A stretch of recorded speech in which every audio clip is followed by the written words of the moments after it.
अभी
अब बोलो इनको। आवाज आ रही है अब बच्चों? चैट में लिख के बताइए। सुनाई दे रहा है? हेलो। चैट में एक बार लिख दीजिए, आवाज आ रही है ठीक से तो। ठीक है। तो गाइस, मेरा नाम अभय कुमार है और मैं वीआईटी सिंधरी मैकेनिकल संकाय का छात्र हूँ। और मैं आप लोगों को आज मटेरियल फॉर इंजीनियरिंग पढ़ाने वाला हूँ। ठीक है, तो ये सब्जेक्ट मैं ही कंटिन्यू करने वाला हूँ। तो चलिए शुरू करते हैं। तो सबसे पहले हम लोग को ये जानना है कि मटेरियल होता क्या है।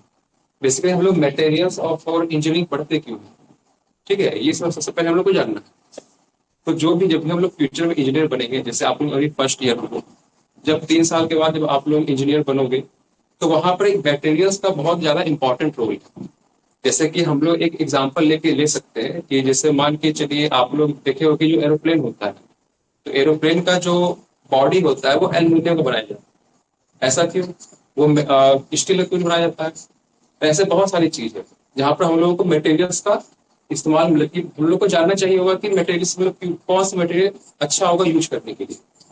जैसे कि जब आप लोग इंजीनियर्स बनोगे कि मशीन बनाओगे, जैसे एग्जाम्पल कि जो आपका आईसी इंजन होता है, जैसे कि जो बाइक का इंजन होता है, उसका जो डिफरेंट कंपोनेंट्स होता है वो डिफरेंट मटेरियल का बना हुआ होता है। जो उसका पिस्टन होता है उसका मटेरियल अलग होता है, जो उसका एक्सेल होता है उसका मटेरियल अलग होता है। तो जब तक हम लोगों को मटेरियल का नॉलेज नहीं होगा तब तक हम लोग मटेरियल के बारे में जानेंगे कैसे। यही रीजन है कि हम लोग मटेरियल साइंस पढ़ते हैं। ठीक है, तो समझ में आया कि मटेरियल साइंस क्यों पढ़ते हैं।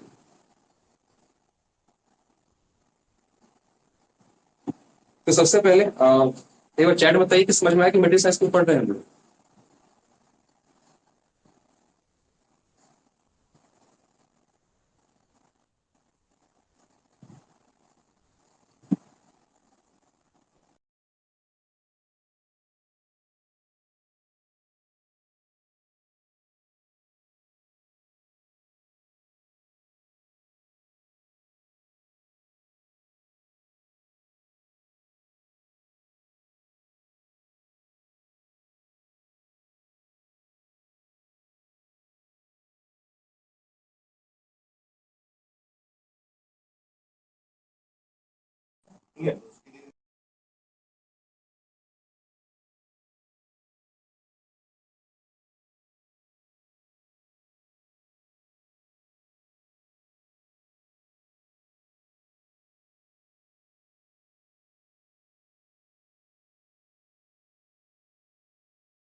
तो सबसे पहले हम लोग डेफिनेशन लिखेंगे इंजीनियरिंग मटेरियल के बारे में, जो मटेरियल हम लोग पढ़ने वाले हैं।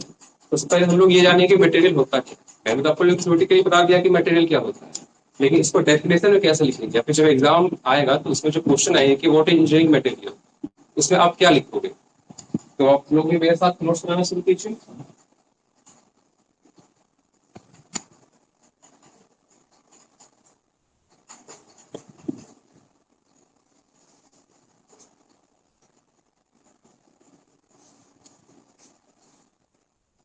हम्म।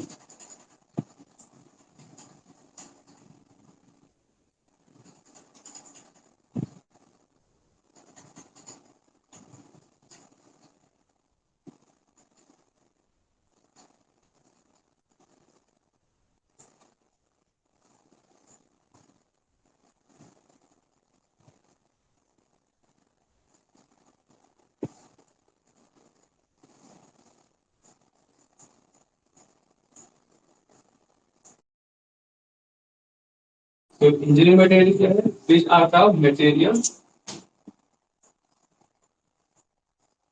these are the materials that that engineers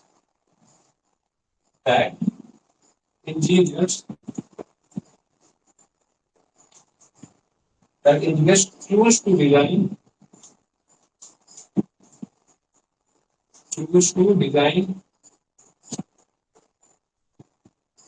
and build useful material and build useful material, useful things, useful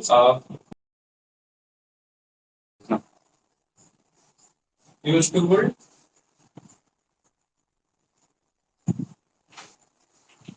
tools. ठीक है, मैंने डिस्क्रिप्शन में क्या लिखा है, जो इंजीनियरिंग मटेरियल होता है ये कौन सा मटेरियल है? So these are the materials that engineer, हम लोग इंजीनियर हैं, हम लोग फ्यूचर में इंजीनियर बनेंगे तो हम लोग चूज करेंगे एक ऐसा मटेरियल जिससे हम लोग एक यूजफुल टूल बना सके। जैसे कि मैंने एग्जांपल दिया था कि अगर मेरे पास एरोप्लेन है तो एरोप्लेन का जो बॉडी होता है वो एल्यूमिनियम का क्यों बना हुआ होता है, उसको हम लोग आयरन का भी बना सकते हैं, एल्यूमिनियम का ही क्यों बना हुआ है? तो हम लोग को पता है कि जो एल्यूमिनियम का प्रॉपर्टी होता है वो होता है लाइट इन वेट। ठीक है, अगर हम लोग एल्यूमिनियम की जगह अगर आयरन का यूज करेंगे तो क्या होगा? तो आयरन यूज करने से जो तुम्हारा जो एरोप्लेन है वो भारी हो जाएगा। और उसमें क्या समस्या है, अगर एरोप्लेन भारी हो गया तो उसको ज्यादा फ्यूल चाहिए होगा उड़ान भरने के लिए। हम लोग क्या चाहते हैं कि कम से कम फ्यूल में मेरा जो ट्रांसपोर्टेशन है वो हो जाए।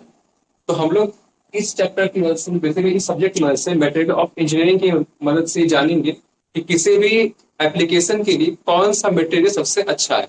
जैसे कि हम लोगों ने देखा कि जो तुम्हारा प्लेन है, एरोप्लेन है, उसके लिए बेस्ट मटेरियल एल्युमिनियम है। वहां पर हम लोग आयरन यूज कर सकते हैं, लेकिन हम लोग उसको यूज नहीं करते हैं। क्यों? रीजन यही है कि अगर हम लोग आयरन यूज करेंगे तो वो बल्कि हो जाएगा, वो ज्यादा भारी हो जाएगा, और उससे हम लोग अच्छा आउटपुट नहीं निकाल पाएंगे। अगर सेम स्ट्रेंथ हम लोग को एल्युमिनियम से मिल रहा है तो क्यों हम लोग एल्युमिनियम यूज करें? तो इस सब्जेक्ट की मदद से हम लोग क्या करेंगे, हम लोग चूज करने के लिए, क्योंकि यहाँ पर लिखा हुआ है, हम लोग चूज कर सकते हैं सबसे बेस्ट मटेरियल, जिससे हम जो भी टूल्स या जो भी इंप्लीमेंट्स बना रहे हैं वो अच्छे तरीके से बने, कम पैसे में बने, अच्छा स्ट्रेंथ में बने। ठीक है, तो ये था डेफिनेशन इंजीनियरिंग मटेरियल्स का। अब इसके बाद हम लोग टाइप्स ऑफ मटेरियल पढ़ेंगे। जब हम लोग मटेरियल पढ़ रहे हैं तो इसके बारे में और कुछ जानकारी हम लोग लेंगे। तो यहाँ पर हम लोग हेडिंग डालेंगे टाइप्स ऑफ मटेरियल।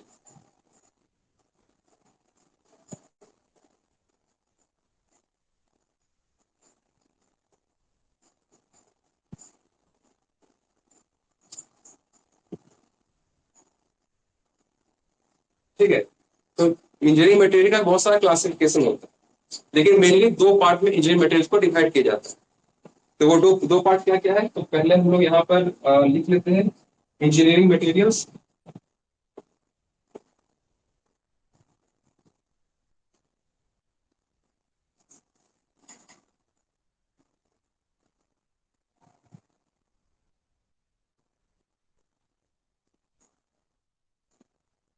इसको हम लोग दो पार्ट में क्लासिफाई करते हैं। इंजीनियरिंग मटेरियल्स को हम लोग दो पार्ट में डिवाइड करते हैं, एक होता है मेटल्स और दूसरा होता है नॉन मेटल्स। एक होता है मेटल्स, दूसरा होता है नॉन मेटल्स।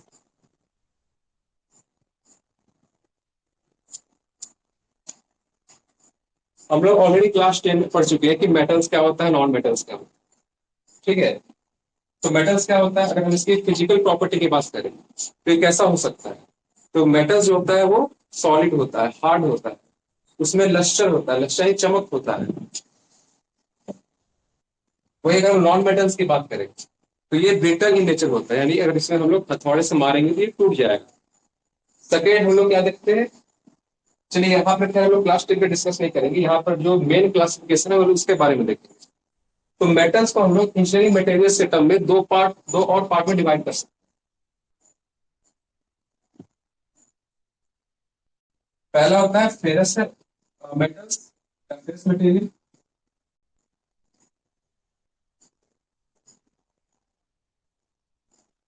फेरस इंपॉर्टेंस, और दूसरा होता है नॉन फेरस।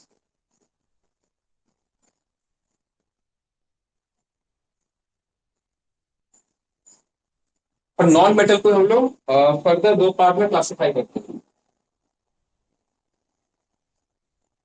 इसमें एक का नाम है पॉलीमर,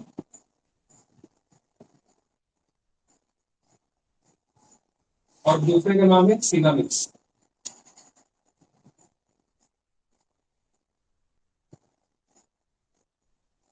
ठीक है, तो इंजीनियरिंग मटेरियल को हम लोग मेनली दो पार्ट में क्लासिफाई करते हैं, मेटल्स और नॉन मेटल्स। उसके बाद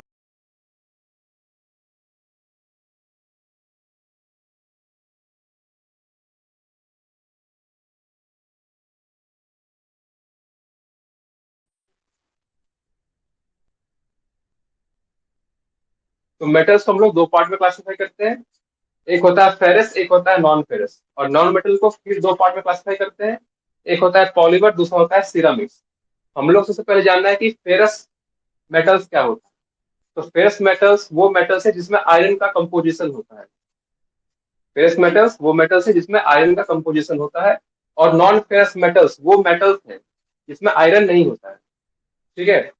तो मैं इसको फिर से इसके बारे में और लिख देता हूँ ऊपर में।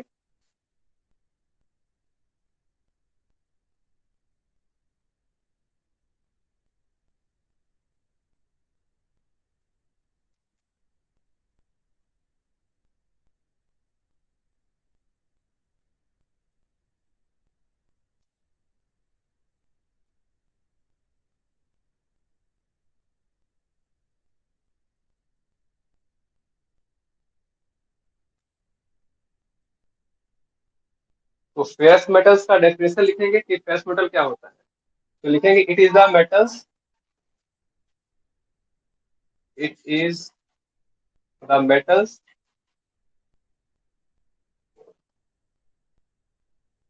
that contain that contains iron in their composition।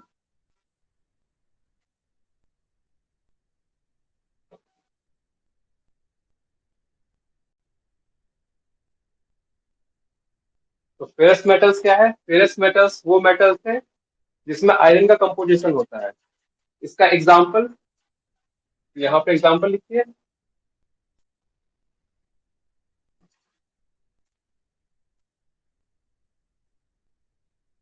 इसका एग्जांपल है कार्बन स्टील। Carbon steel. दूसरा एग्जांपल इसका लिख सकते हैं रफ आयरन।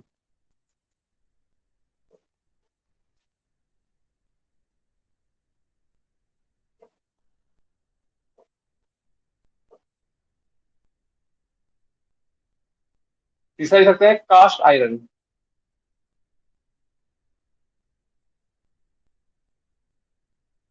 और ऐसे बहुत सारे एग्जांपल्स हो सकते हैं। तो फेरस मेटल्स क्या है? वो मेटल्स जिसमें आयरन का कंपोजिशन होता है। इसके एग्जांपल्स क्या क्या है? Carbon steel, rough iron, cast iron और ऐसे बहुत सारे एग्जांपल्स। अब हम लोग बात करेंगे नन फेरस की, कि नन फेरस मेटल्स क्या होता है। तो इससे मैं मिटा दे रहा हूँ यहाँ से।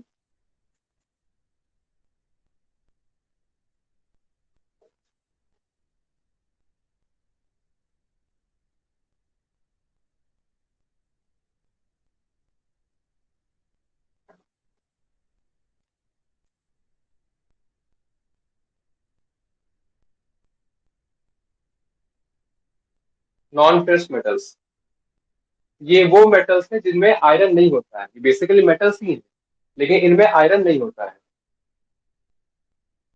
यहाँ पर हम लिखेंगे it is the type of metals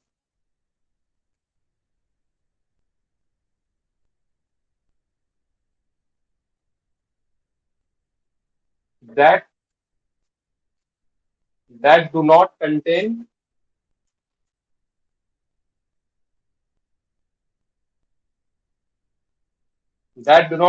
iron in their composition. Iron in their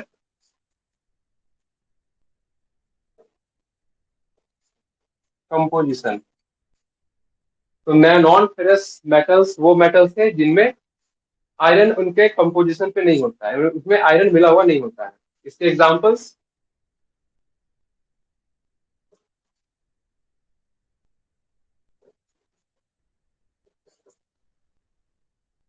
इसके एग्जांपल्स है एल्युमिनियम। एल्युमिनियम भी एक मेटल है लेकिन इसमें आयरन का कोई कंपोजिशन नहीं होता है। दूसरा आप एग्जांपल दे सकते हैं कॉपर, जिसको हम लोग सी से डिनोट करते हैं। एल्युमिनियम को एल से डिनोट करते हैं। कॉपर को सी से डिनोट करते हैं। और ऐसे बहुत सारे एग्जांपल्स हो सकते हैं। तो आपको फेरस और नॉन फेरस के बारे में समझ में आया होगा। नेक्स्ट क्लासिफिकेशन हम लोग का था नॉन मेटल्स का। तो नॉन मेटल मैंने दो पार्ट में नॉन मेटल को क्लासिफाई किया था। तो अब हम लोग उसके बारे में बात करेंगे। तो बेसिकली हम लोगों ने नॉन मेटल्स को दो पार्ट में डिवाइड किया था। एक था पॉलीमर्स, दूसरा था सिरामिक्स। उसके बारे में भी लिखेंगे हम लोग।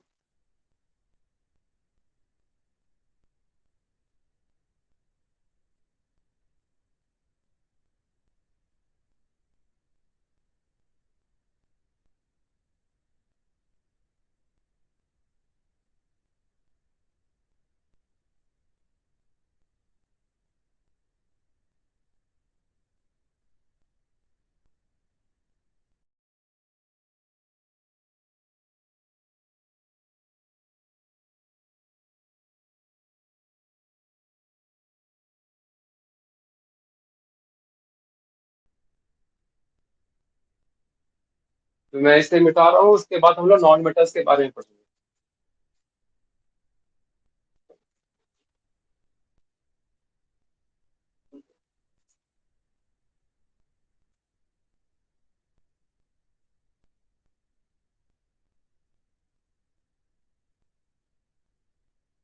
तो हम लोगों ने क्या देखा था कि जो नॉन नॉन मेटल्स होते हैं उसके दो क्लासिफिकेशन है। एक है पॉलीमर, दूसरा है सिरामिक्स। मैं इसे यहाँ पर लिख रहा हूँ।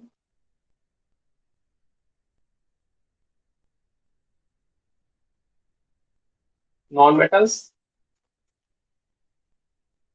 इसमें फर्स्ट हम लोगों ने पढ़ा था पॉलीमर,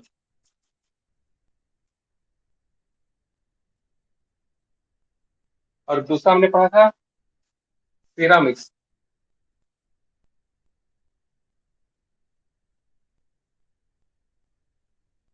सबसे हम लोग पॉलीमर के बारे में जानते हैं। पॉलीमर क्या होता है? तो पॉलीमर जो होता है वो एक इनऑर्गेनिक सब्सटेंस है। अब इनऑर्गेनिक सब्सटेंस क्या होता है? तो वैसे सब्सटेंस जो आयरन और कार्बन से मिलके बने हुए होते हैं उन्हें इनऑर्गेनिक सब्सटेंस कहते हैं। तो यहाँ पर पहले हम लोग पॉलीमर का डेफिनेशन लिखेंगे।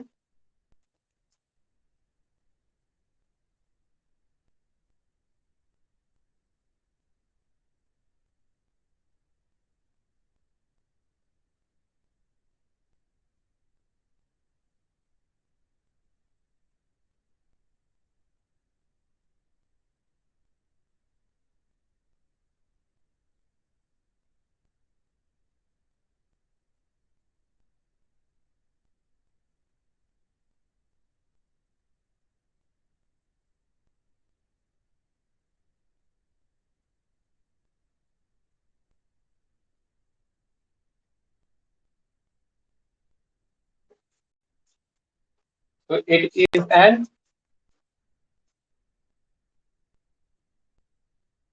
Organic substance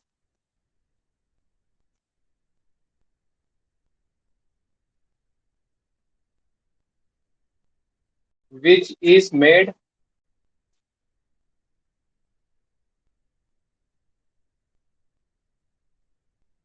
which is made up of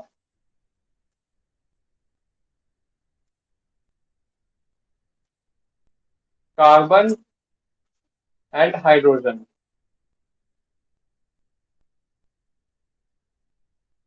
यानी पॉलीमर वो सब्सटेंस है जो कार्बन और हाइड्रोजन से मिलके बने हुए होते हैं। इनकी प्रॉपर्टीज क्या क्या होती है? तो इनकी पहली प्रॉपर्टी है जो कि ये फ्लेक्सिबल होते हैं। जो पॉलीमर्स होते हैं वो फ्लेक्सिबल होते हैं। यहाँ लिखेंगे it is flexible in nature.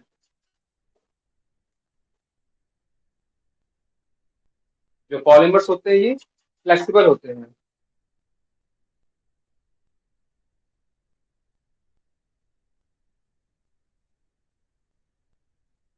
इसकी सेकेंड प्रॉपर्टी लिखेंगे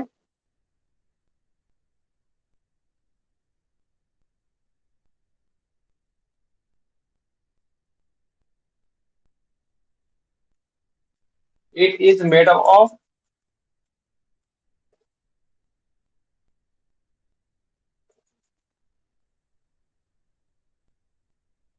it is made up of repeating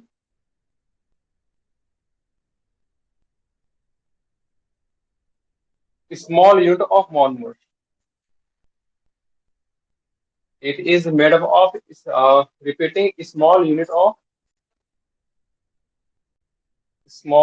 of monomers. इसका मतलब क्या हुआ? देखो, कोई भी पॉलीमर होता है ना, वो छोटे छोटे मोनोमर से बना हुआ होता है। ठीक है। यानी किसी भी सब्सटेंस का छोटा पार्ट को मोनोमर कहते हैं। जब वो उससे मिलके एक बड़ा पार्ट बना लेता है, उसको हम लोग पॉलीमर कहेंगे। यानी पॉलीमर तुम्हारा छोटे छोटे मोनोमर से बना हुआ होता है। हम लोग यहाँ क्या लिखे हैं? It is made up of repeating small unit of monomer. छोटे छोटे मोनोमर्स को मिला करके एक बड़ा पॉलीमर बनता है। ठीक है।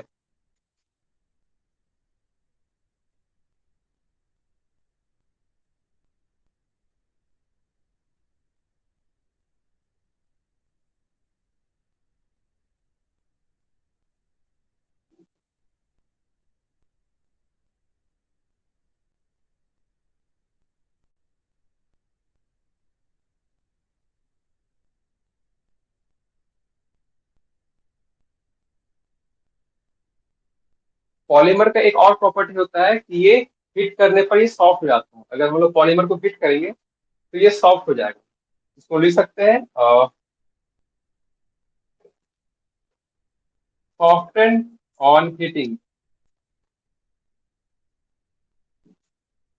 यानी हम जब भी मोनोमर्स को सॉरी पॉलीमर्स को हीट करेंगे तो ये सॉफ्ट हो जाएगा। जैसे इसका एग्जांपल है प्लास्टिक। मैं एग्जांपल यहाँ लिख देता हूँ। इसका एग्जांपल हम लोग मान सकते हैं प्लास्टिक्स को। ठीक है। प्लास्टिक क्या है? एक तरह का पॉलीमर है। जब हम लोग इसको हीट करेंगे तो क्या होगा? ये सॉफ्ट हो जाएगा। तो ये सारे थे पॉलीमर के बारे में। अब सेकेंड हम लोग सेरामिक्स के बारे में बात करेंगे कि सेरामिक्स क्या होता है।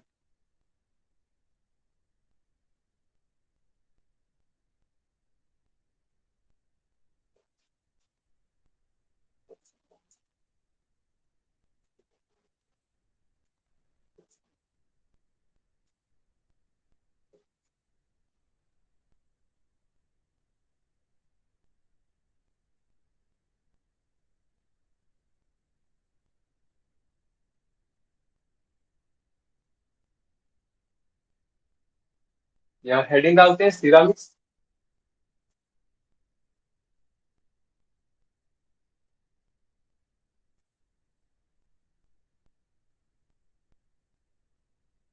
सबसे पहले तो सिरामिक्स भी एक नॉन मेटल है, लेकिन इसकी property as compare to polymer थोड़ी अच्छी होती है।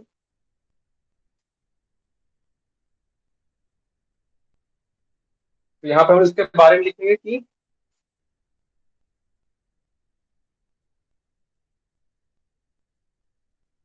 Ceramics are non metallic. Ceramics are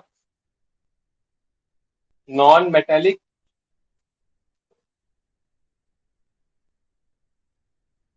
inorganic material.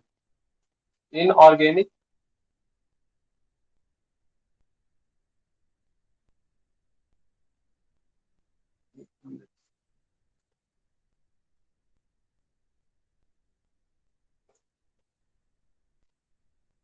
Ceramics are non metallic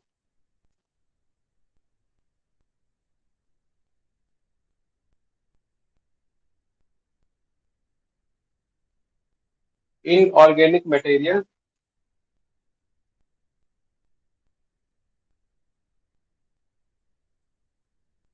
that are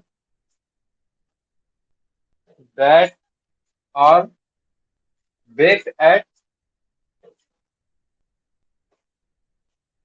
baked at high temperature।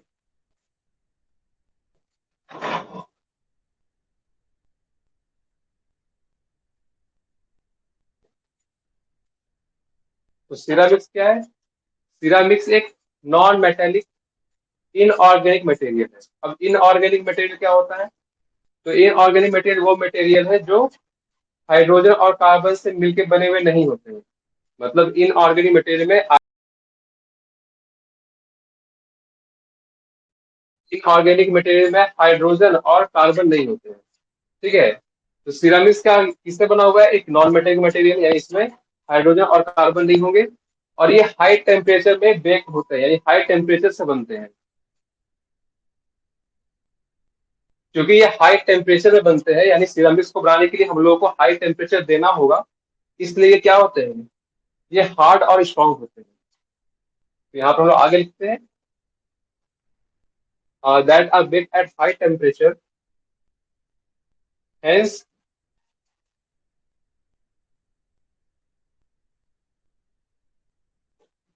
Hence they are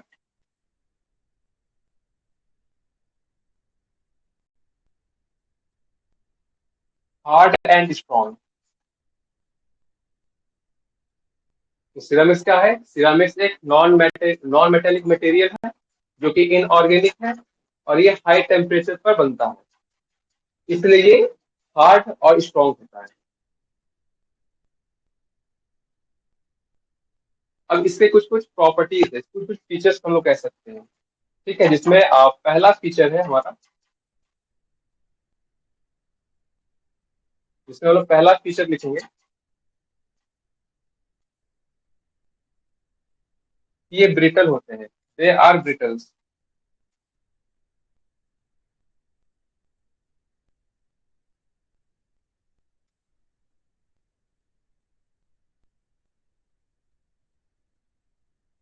यानी इनका नेचर ब्रिटल होता है, अगर इनमें हम हथौड़ा मारे तो ये टूट जाएंगे। सेकेंड इनका प्रॉपर्टी है कि दे आर इंसुलेटर, और हम लोग कह सकते हैं they are excellent insulator.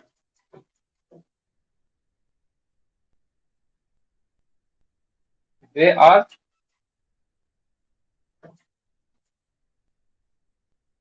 Excellent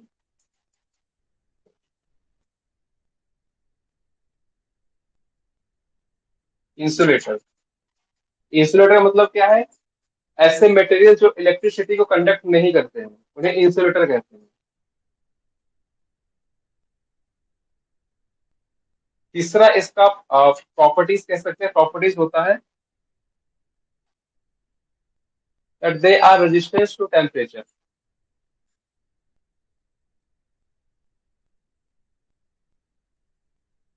they are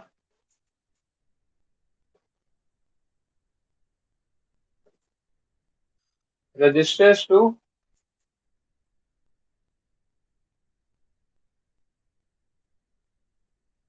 temperature and chemicals, लिख लीजिए, एंड केमिकल्स।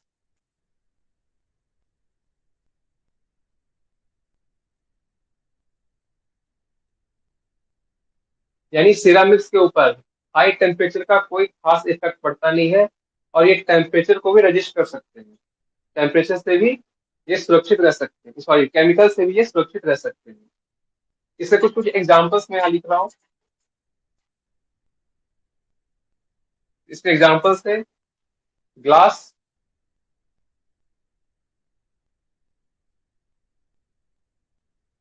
ब्रिक्स, ब्रिक्स जो ईंटा होता है ये ब्रिक्स होता है, ग्लास जो हमारे घर में टाइल्स यूज होता है, और ऐसे बहुत सारे इसके एग्जांपल्स हैं। तो ये सभी सिरामिक्स होते हैं। एक बार फिर से इसको रिवाइज कर लेते हैं, सिरामिक्स क्या है, तो ceramics are non metallic inorganic material. Ceramics क्या है, एक नॉन मेटेलिक मटेरियल है और इनऑर्गेनिक भी है। इनऑर्गेनिक मैंने क्या होता है, ऐसे मटेरियल जो कार्बन और हाइड्रोजन से बन के, कार्बन और हाइड्रोजन से नहीं बने हुए होते हैं, उन्हें इनऑर्गेनिक मटेरियल कहते हैं। That are baked at high temperature, ये हाई टेम्परेचर में बनते हैं, इनको बनाने के लिए हम लोग को हाई टेम्परेचर देना होगा। Hence they are hard and strong, क्योंकि ये हाई टेम्परेचर पर बन रहे हैं इसलिए ये हार्ड है और स्ट्रॉन्ग भी है। इनके कुछ कुछ फीचर्स है, दैट दे आर ब्रिटल, ये ब्रिटल होते हैं, यानी इनमें जब हम लोग हथौड़ा मारेंगे तो ये टूट जाएंगे, ये पतली सीट में कन्वर्ट नहीं होंगी, ये टूट जाएंगे। दूसरा क्या है, दे आर एक्सीलेंट इंसुलेटर, ये एक्सीलेंट इंसुलेटर यानी बहुत अच्छे इंसुलेटर है, यानी इनसे बिजली पास नहीं होगा अगर ये बिजली को कंडक्ट नहीं करेंगे। तीसरा क्या है, they are resistance to temperature and chemicals, यानी ये टेम्परेचर को रजिस्ट करते हैं, अपने से टेम्परेचर को फ्लो होने नहीं देते हैं। और केमिकल यानी केमिकल से भी इनका कुछ भी खराब नहीं होता है, मतलब ये केमिकल्स ये खराब नहीं होते हैं। इसके एग्जांपल्स क्या क्या है? तो ग्लासेस है, ब्रिक्स है, टाइल्स है, और ऐसे बहुत सारे एग्जांपल्स हो सकते हैं।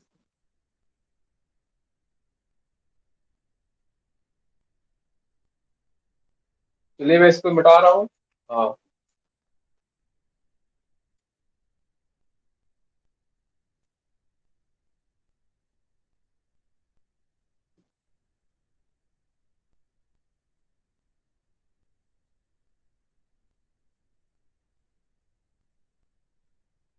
अब जहाँ पर हम लोग इंजीनियरिंग के एप्लीकेशन से हम लोग मटेरियल की बात कर रहे हैं, तो हम लोग को कुछ कुछ फिजिकल प्रॉपर्टीज जानना होगा। लाइक कि जो हमारे इंजीनियरिंग में इंजीनियरिंग के एप्लीकेशन जो मटेरियल यूज होते हैं उनके प्रॉपर्टीज क्या क्या है। तो मैं यहाँ पर हेडिंग लिख रहा हूँ, फिजिकल प्रॉपर्टीज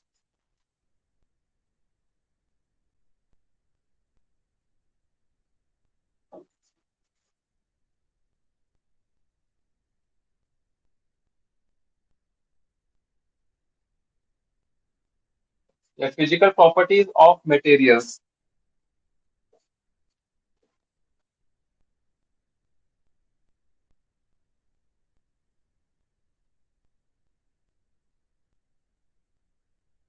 तो फिजिकल प्रॉपर्टी हम लोग पहला प्रॉपर्टी देखेंगे, dimension.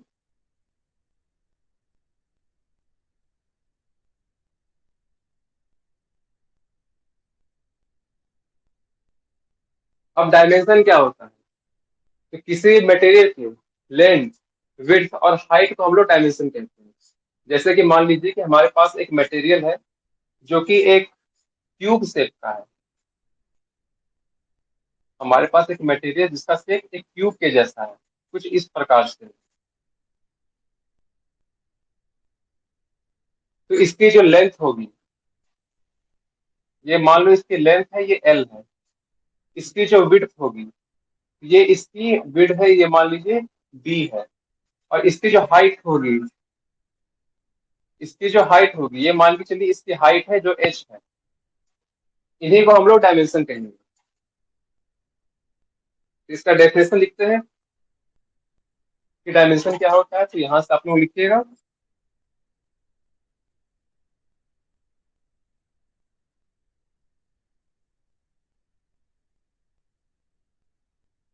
Dimensions of a material, dimensions of a material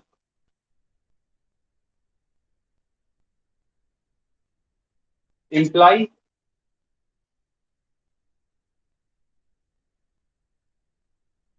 its size।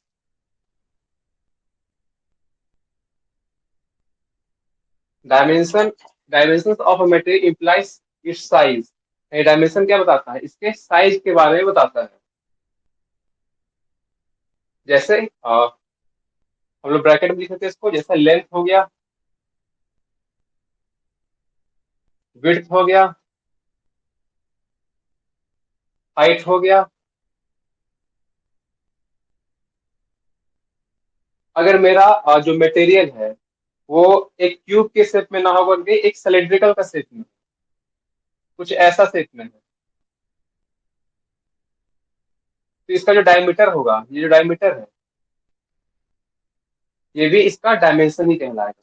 वो डिपेंड करता है कि हम लोग का मटेरियल का जो शेप है वो कैसा है। ठीक है, तो यहाँ पर आप लोग डायमीटर भी लिख लीजिए।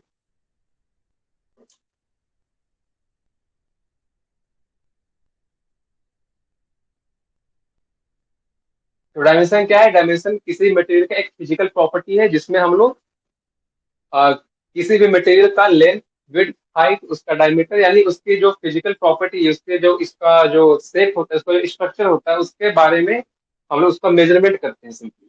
यानी कोई एक मेरे पास मटेरियल है, उसका हम लोग डायमेंशंस को, उसके उसका जो जो भी इसका लेंथ है, विड्थ है, हाइट है, उसको हम लोग मापते हैं। ठीक है, तो ये डायमेंशंस बनाता है। सेकेंड हम लोग का जो फिजिकल प्रॉपर्टी है वो है इसका अपीयरेंस।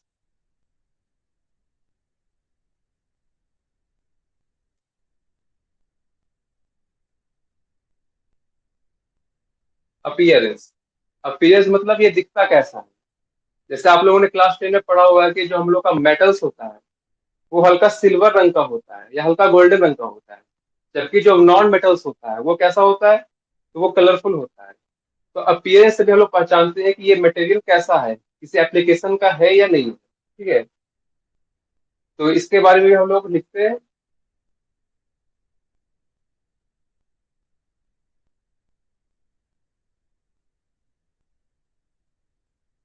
जैसे हम लोग का मेटल्स है,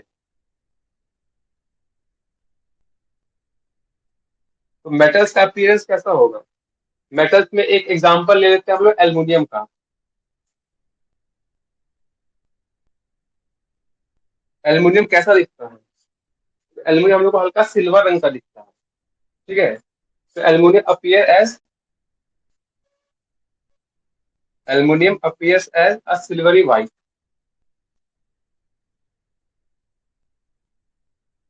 aluminium appears as a silvery white in colour. Silvery white in colour, ठीक है।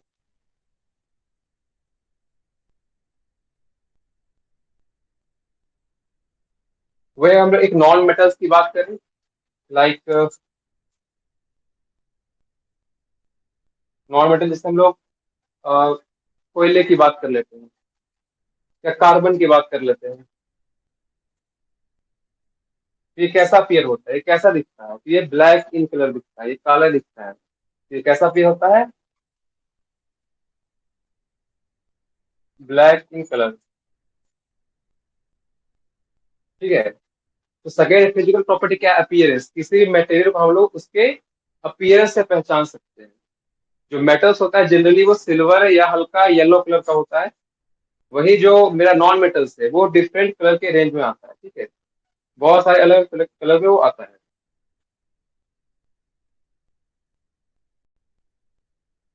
तो मैं इसे मिटा देता हूँ।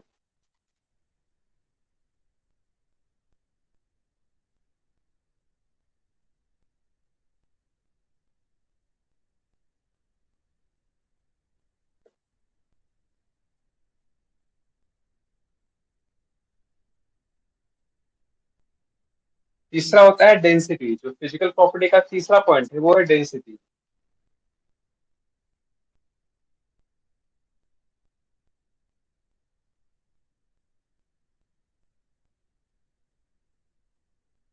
हम लोग जानते हैं डेंसिटी क्या होता है, मास पर यूनिट वॉल्यूम, इसको डेंसिटी कहते हैं। मैं यहाँ ब्रैकेट में लिख दे रहा हूँ, mass by volume.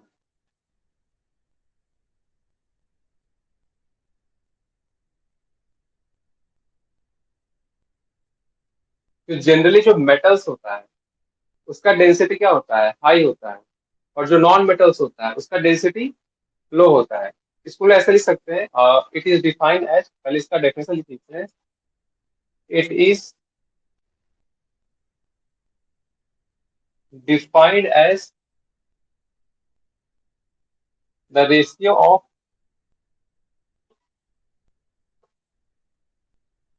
Mass per unit volume.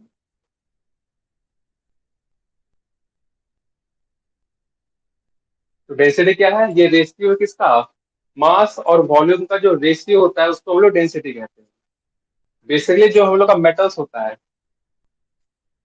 Normal condition में जो हम लोग का मेटल्स होता है वो उसका डेंसिटी हाई होता है। यहाँ पर लिखेंगे metals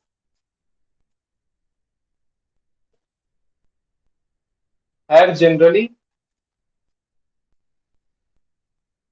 metals have generally high density,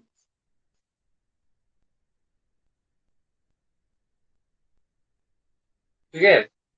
और जो हम लोग का नॉन मेटल्स होता है,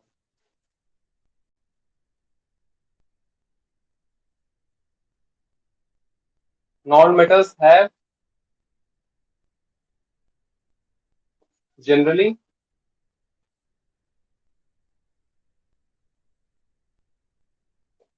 लो डेंसिटी।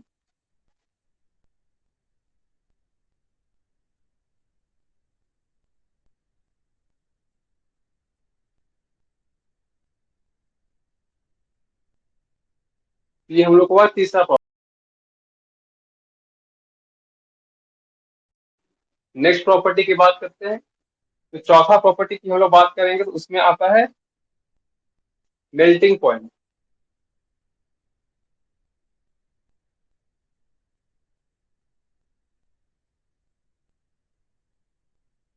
अब आप लोग मेल्टिंग पॉइंट के बारे में जानते होंगे। मेल्टिंग पॉइंट क्या होता है? तो ये वो टेम्परेचर होता है किसी भी मटेरियल का जब मटेरियल मेल्ट होना शुरू हो जाए। जैसे कि मेरे पास एक आयरन है, तो ये नॉर्मल टेम्परेचर में ये सॉलिड फॉर्म में रहता है। लेकिन जैसे जैसे हम लोग इसका टेम्परेचर बढ़ाते जाएंगे, 2000 डिग्री सेल्सियस, 3000 डिग्री सेल्सियस, तो ये क्या होगा, ये धीरे धीरे मेल्ट होना शुरू हो जाएगा। ये सॉलिड से लिक्विड में चेंज होना शुरू हो जाएगा। तो उस टेम्परेचर जहां पर ये जो मेरा सॉलिड आयरन है ये लिक्विड में चेंज हो गया, उसको हम लोग कहते हैं मेल्टिंग पॉइंट। इसका डेफिनेशन लिख लेते हैं।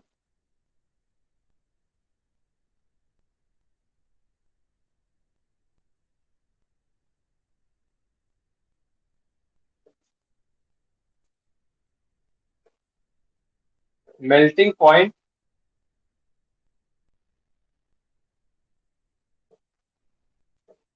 Of a material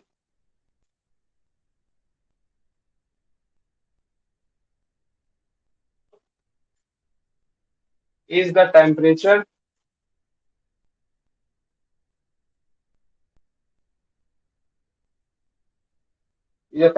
at which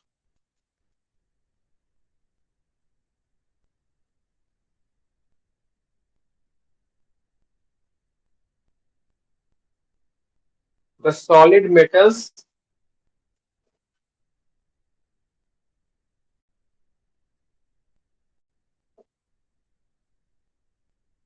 changes into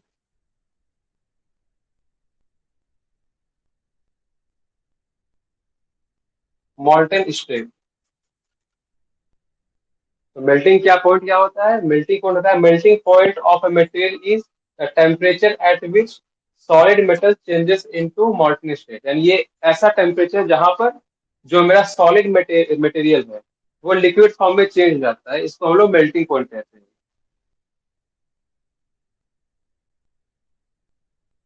तो ये थे हमारे कुछ फिजिकल प्रॉपर्टी ऑफ मटेरियल्स। अब हम लोग इंजीनियरिंग पॉइंट ऑफ व्यू से मैकेनिकल प्रॉपर्टीज की बात करेंगे।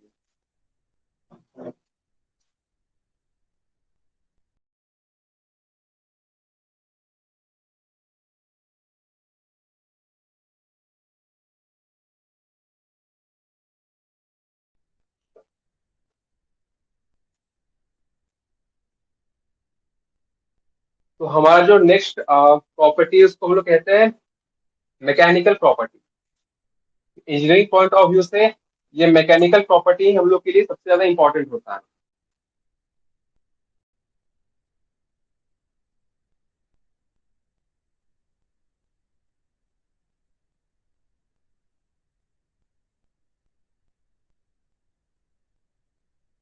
मैकेनिकल प्रॉपर्टीज, आज हम लोग मैकेनिकल प्रॉपर्टीज के बारे में सिर्फ इसके बेसिक पॉइंट्स देखेंगे। इसके नेक्स्ट क्लास में हम लोग इसके बारे में और डिटेल में पढ़ेंगे। तो पहले आप लोग सिर्फ पॉइंट्स लिख लीजिए आज। तो पहला मैकेनिकल प्रॉपर्टी हमारा है स्ट्रेंथ।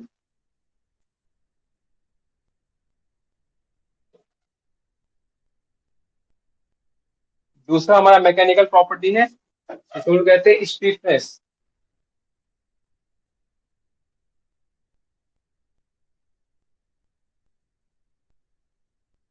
तीसरा हमारा जो मैकेनिकल प्रॉपर्टी इसको कहते हैं इलास्टिसिटी।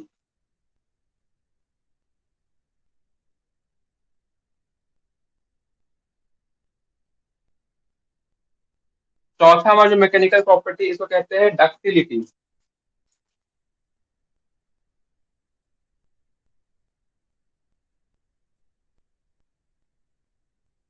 पांचवा जो हमारा मैकेनिकल प्रॉपर्टी है इसको हम लोग कहते हैं ब्रिटलनेस।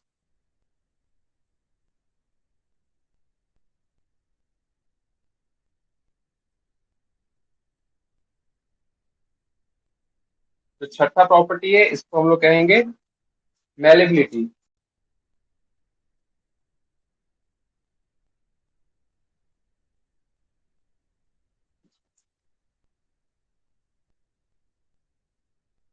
सातवां प्रॉपर्टी इसको हम लोग कहेंगे टफनेस।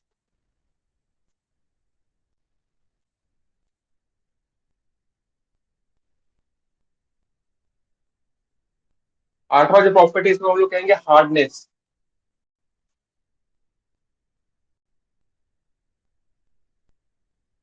जो नौवां प्रॉपर्टी है इसको हम कहेंगे रेजिलेंस।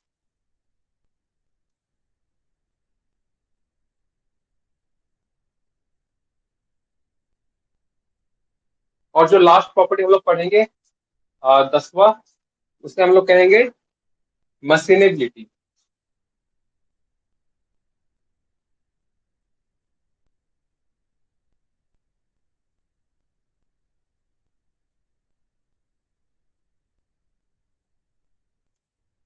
तो ये सब प्रॉपर्टीज के बारे में हम लोग नेक्स्ट क्लास में पढ़ेंगे। इनके डेफिनेशंस देखेंगे, इन्हें समझेंगे कि क्या है। तो आज की क्लास में बस इतना ही। आई होप कि आप लोगों की क्लास समझ में आई होगी। तो आज की क्लास में यही पेंट करते हैं। Thank you.